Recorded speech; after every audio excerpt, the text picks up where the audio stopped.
Hi everyone, welcome back to my channel. So, I recently finished my first two books in March. My reading's going kind of slow this month, but there's just a myriad of reasons why that's happening. Mainly because I'm just tired and I don't feel very full of energy. And I have a feeling just like winter has a lot to do with that. It snowed today. It didn't stick, but it's freezing cold and it's been flurrying snow.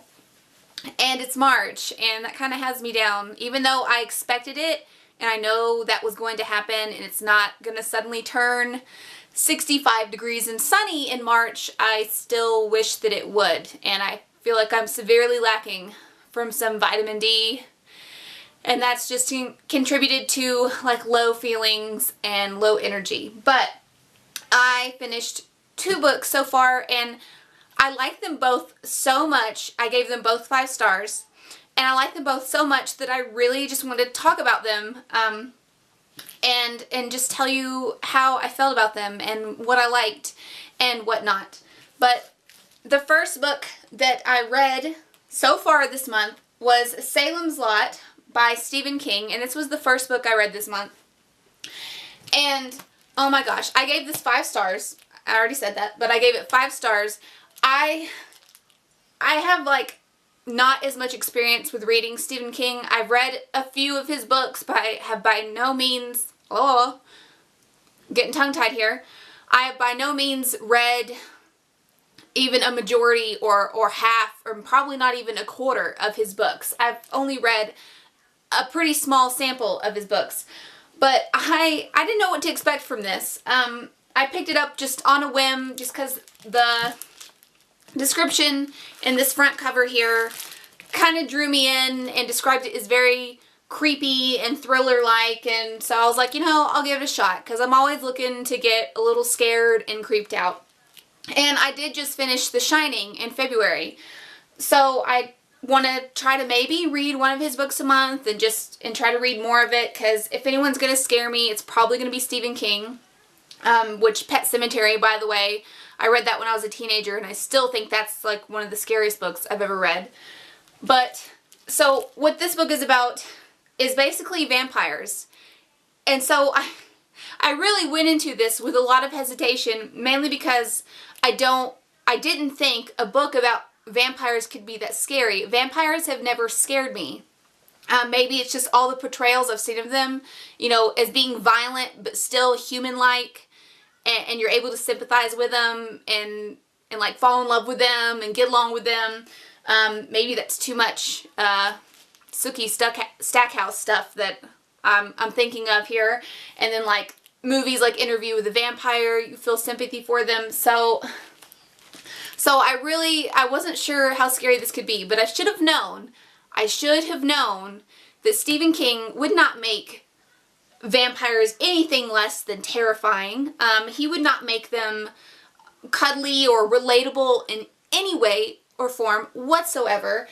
And this did not disappoint. I think I gave it 5 stars mainly because it surprised me about how creepy it was and how much I really enjoyed it.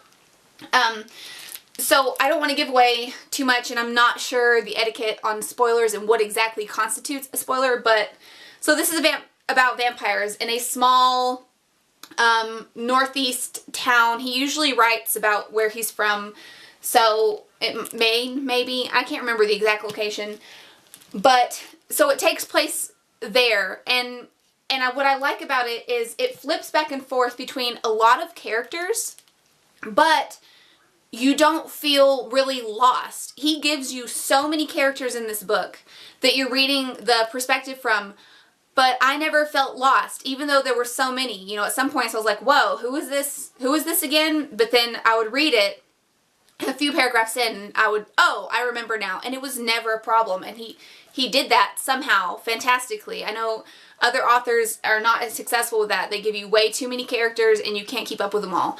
But he did that wonderfully. So I never felt lost.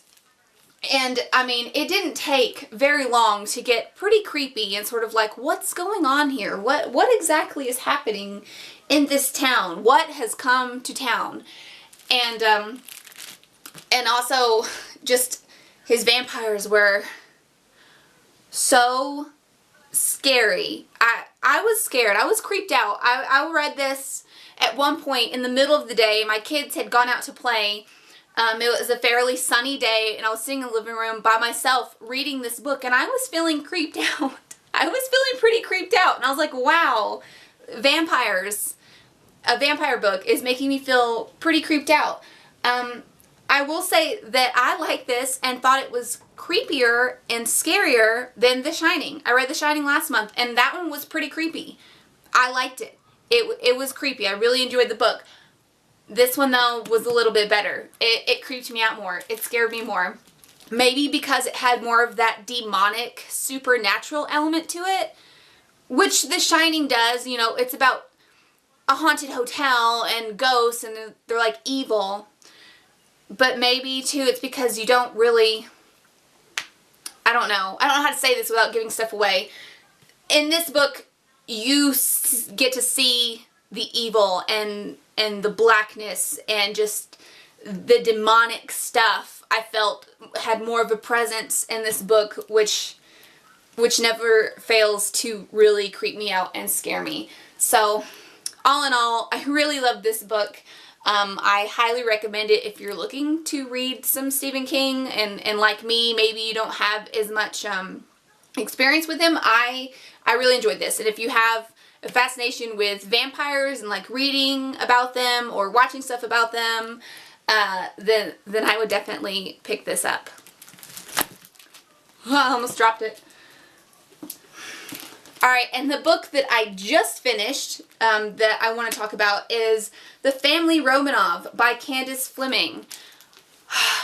I literally just finished this maybe 15 minutes ago, and I couldn't wait to talk about it and make a video about it. This book actually had me tearing up the other day. I was doing my evening chores outside, and my mind was just full of the Romanovs, and I was getting a little choked up as I was like getting water for the goats. Wow. As someone that didn't know that much about them, I totally and completely got into their story. And now I just feel a little heartbroken, and they're going to be on my mind for a long time. I know it. I knew the basics of their story. I'd heard stuff, you know, probably from history type shows and maybe from school. Just pick up little snippets here and there, but I really didn't know about them, and I never bothered Googling or anything. But this book was a short read. It was very fast. I think it was, let's see, without getting into all the notes in the back, it was like 250 pages, give or take. I think it was a little bit more than 250 pages. And it read very quickly and easily for me, but got me totally into the story. And I guess if you aren't familiar with the Romanovs, Nicholas II was the last Tsar of Russia.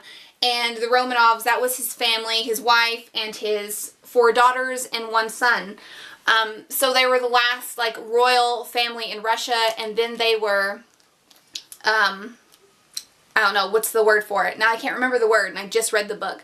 They were basically, you know, taken down from their power because the whole government of Russia was, like, basically up in flames. Like, there was so much tension and just stuff that happened, and, like, I just kept picturing, like, starving people and conflict and like a city of flames, even though it didn't literally go up in flames. Just not, I don't know why I keep saying city. Country. Like, just a really bad time in their history. And so he was the last one, and they completely lost power and were taken as prisoners, and then all of them were eventually murdered, and their bodies were hidden.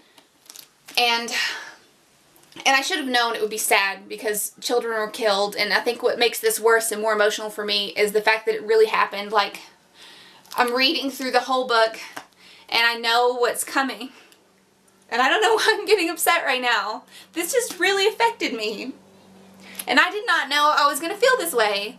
A book hermit. I thought of you the whole time I read this book, by the way. I thought of you, and I just couldn't wait to make this video and also let you know how much I enjoyed this, and I don't know if I'll be obsessed, like you telling me that you were so obsessed. I don't know if I'll be obsessed with this family, but their story will stay with me. As far as Nicholas himself, I fell in love with him a little bit, and maybe that was a bad thing to do. Not like fall in love with him, you know, what you're thinking of when you say that, but just, I sympathized with him so much, even though, I mean, don't get me wrong, he was not a perfect person, or some people, like, not even like a good person at all. He was very anti-Jewish. He hated Jews.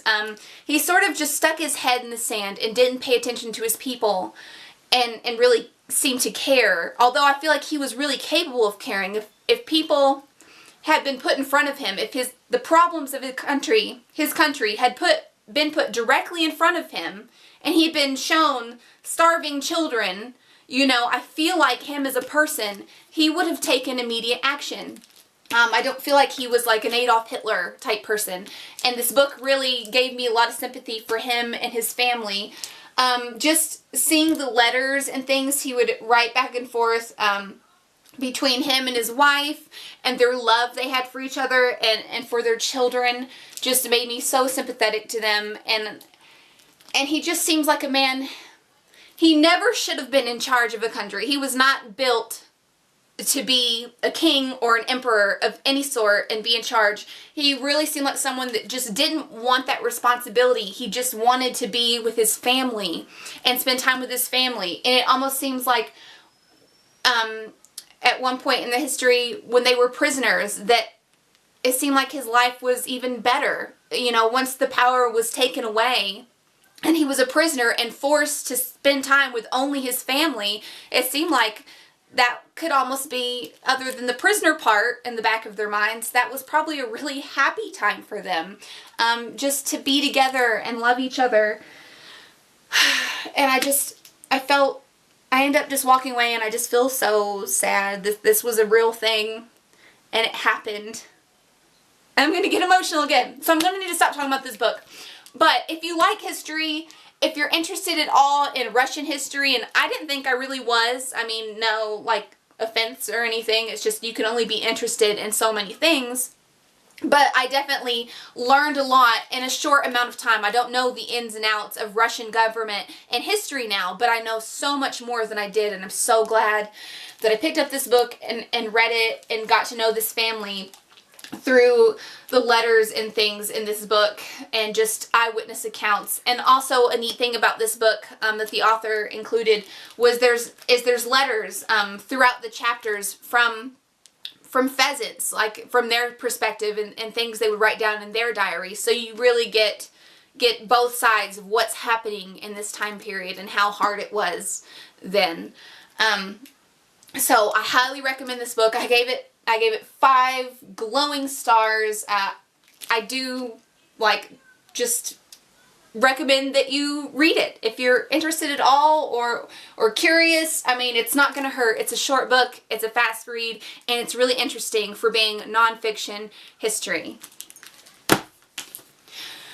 Okay, so those are the two books I've read so far in March, and because I love them both so much, I just want them to have their own video and give you more in-depth thoughts and how I felt about them. And I wasn't expecting this book discussion to get so intense, but it did. But, you know, oh well, it's how I really felt.